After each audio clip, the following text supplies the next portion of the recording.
کچھ درویش بصیرے کے قریب فقیرانہ لباس میں ایک نخلستان کے قریب سے گزرے۔ باغ میں کھجوریں لگی ہوئی تھیں۔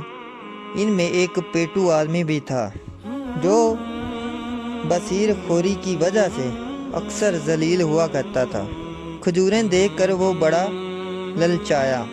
وہ لنگوٹ کس کر درخت پر چڑھا گیا، مگر درخت سے منہ کے بل نیچے گر پڑا۔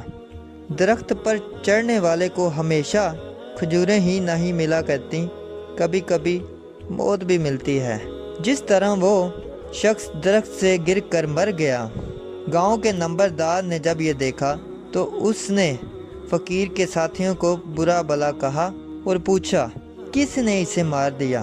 اس کے جواب میں حضرت سعدی رحمۃ اللہ علیہ نے ایک قصہ سنایا۔ دراصل یہ ایک پیٹو آدمی تھا۔ پیٹ نے ہی اس کا دامن کھینچ کر اسے درخت سے گرا دیا۔ عموماً بڑے معدے والا تنگ دل ہوا کرتا ہے۔ پیٹ انسان کے لیے ہتھ کڑی اور بیڑی بھی بن جاتا ہے۔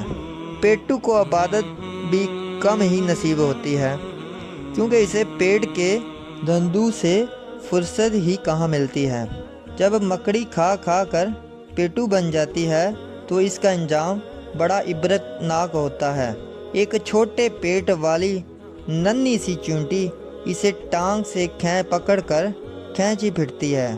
یہ انجام ہر پیٹو آدمی کا ہو سکتا ہے۔